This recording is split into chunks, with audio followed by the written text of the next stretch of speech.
Inoble ni Pangulong Ferdinand R. Marcos Jr. ang subsistence allowance ng mga sundalo. Narito ang report.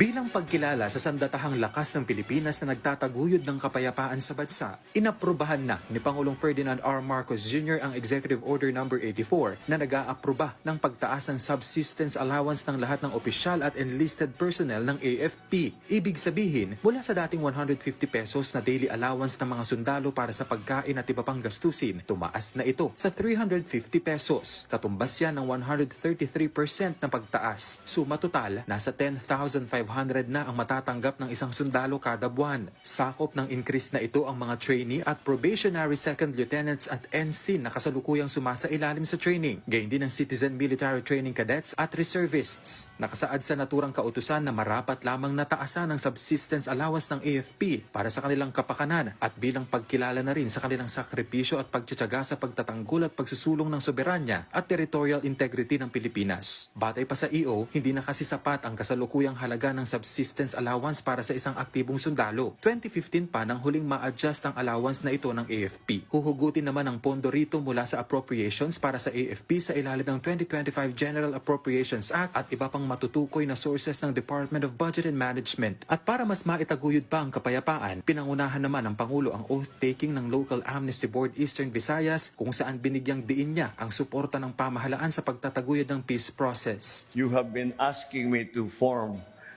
this board for quite a while. And that's finally happened, and I know that you are waiting to work very well and very hard to make sure that this peace process that we have embarked upon will continue. And now we are no longer just talking about it at a very high level. We are now actually putting it on, making it work on the ground.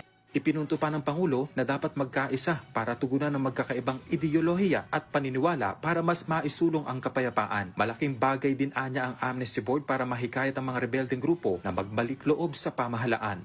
The prospect now that we have the Amnesty Board here, then there is now a mechanism that is in place for us to bring back into the fold of the law, into society, those who have opposed the state for a while, for a good long while, and to the point of adopting the principles of armed struggle.